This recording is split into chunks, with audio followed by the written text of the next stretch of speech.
Now, Dave, you didn't pick Nokomis to win the Class B finals. Guys, how do we feel about that? No! All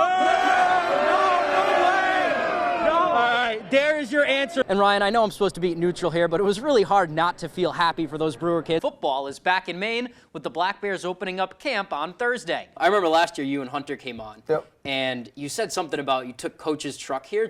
What's the relationship like between you guys and Coach? When Maine went out for the game against Villanova on Saturday, one new Black Bear was throwing the pads on for his first full game in a long time. She struck out over 400 batters, and she's only faced about 1,000, and hitters are hitting less than 200 off of her when they step in the box. So I decided to step 43 feet away and see what I could do. This weekend marked 2 years since legendary Maine hockey coach Red Gendron passed away suddenly, Sunday to be exact, making a very special day for Bruins goalie and former Maine hockey goalie Jeremy Swayman. We are being told that CNN has called the race in favor of the incumbent governor, just waiting to hear either a confirmation from Janet Mills or a concession from Paul LePage. That's the information we have right now. We'll keep you guys updated as more comes in. Here's Cooper again. He's going to stop. 1 and 2, their eyes right on Cooper flag.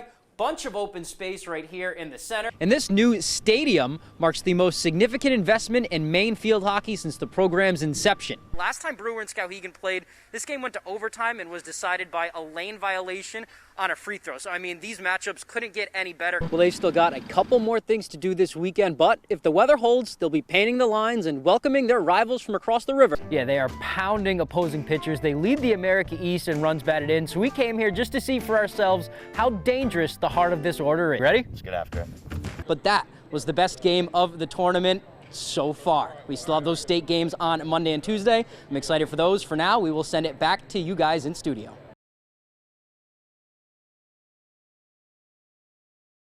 Every game, I'm blessed to play every game, and I come with the mindset, I'm just happy to be here. Well, it's an amazing story. I mean, in the history of Husson that I've been here, I can't think of a more pleasing story. Just 1 year ago, Husson Jr. and South Portland native Scott Lewis had no idea if he'd ever play basketball again. Now, he's the North Atlantic Conference's Player of the Week. There was for sure a lot of doubt in my mind, but especially now, I look at myself, I'm like, I overcame this big accident, and I can do anything. After a very successful 2020 season, Lewis was in a car accident, breaking his sternum as well as 3 vertebrae and putting him on a long road to recovery. I had to get 6 vertebrae fused together. The first 3 months, I was in a back brace, and I couldn't go anywhere unless someone took me, couldn't drive. And it was an awful amount of pain. It was a journey. I mean, it was an emotional, stretch there when the accident happened and we were learning about the details. First thing is we just wanted Scott to be okay. I just told myself every day, get one step closer and keep my goal in mind, come play basketball again. And he would do just that. Lewis spent the fall semester in South Portland, and then just 7 months after the accident, he would start shooting again. And then he was playing again, with days off in between, less than a year after. The rehab was a lot physical, but at the same time, it was a lot mentally, because it was just every day, it was just pain and just doubt that I'm not going to be able to come back and play the level that I was playing at. But I think I've done that so far this year. But to his credit, he worked really hard. He did what he needed to do and put himself in a position to be where he is. And like I said, we're really proud of him and fortunate to have him back. I think there's no doubt in my mind now that I can win more Player of the Weeks and we can win the championship this year.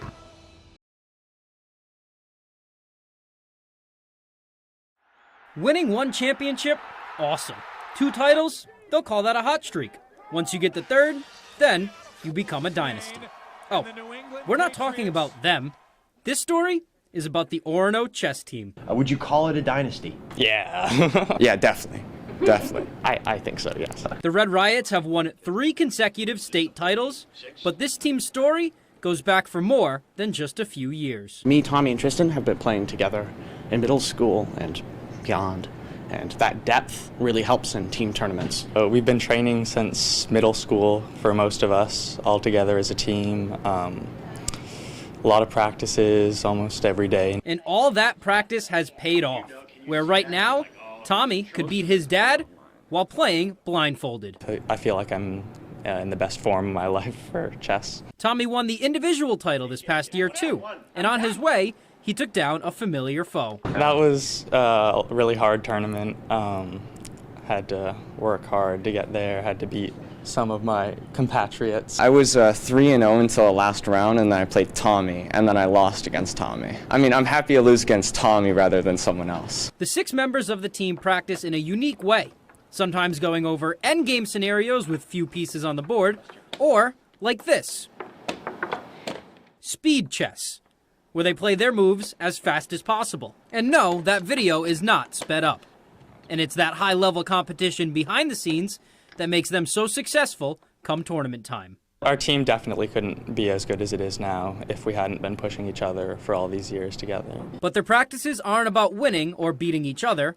Mostly, they just want to have a good time playing chess with a good group of people. As much as I love tournaments, I love to just play against my friends and see how I can improve myself. It's not really about winning in practices as much as it is just having fun and spending time together. Reporting from Orono, I'm Tyler Krusz, ABC 7, Fox 22 Sports.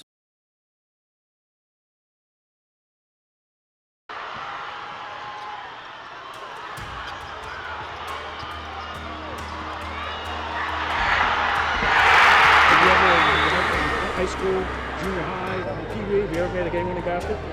I'm not gonna lie, I don't think I have. I think I got it at the right time.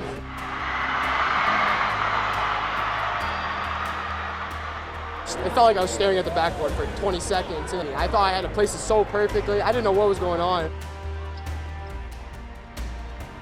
Armstrong's a hell of a player, man. I did not expect some of the moves that he was gonna pull out tonight. But once he missed that shot, I mean, we were just celebrating. We wanted this for so long.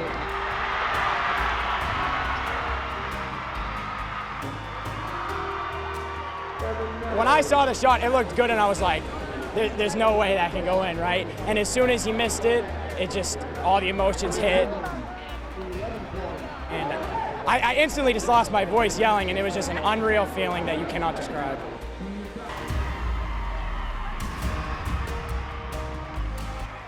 You know, if I wanted to draw it up and how special this is to be part of this with my son, it can't get any better.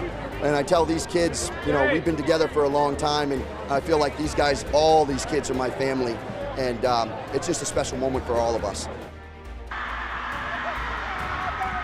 And I love all these guys. You see me giving them hugs, and we're getting emotional at the end, so I mean, it just means the world to me. We've been playing with these guys since 3rd, 4th grade. I can remember my 1st grade team at YMCA, coached by one of our coaches, and there's a few of those guys on there, and that grown up with them forever. I absolutely love these guys. I told everyone I wasn't going to cry, and then I started sobbing.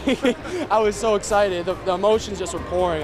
It was just so amazing. Every time we got in the huddle, we're like, guys, we got this. We battled all year, and to do it with my brothers and win a game like that is just amazing. And I mean, it just all paid off.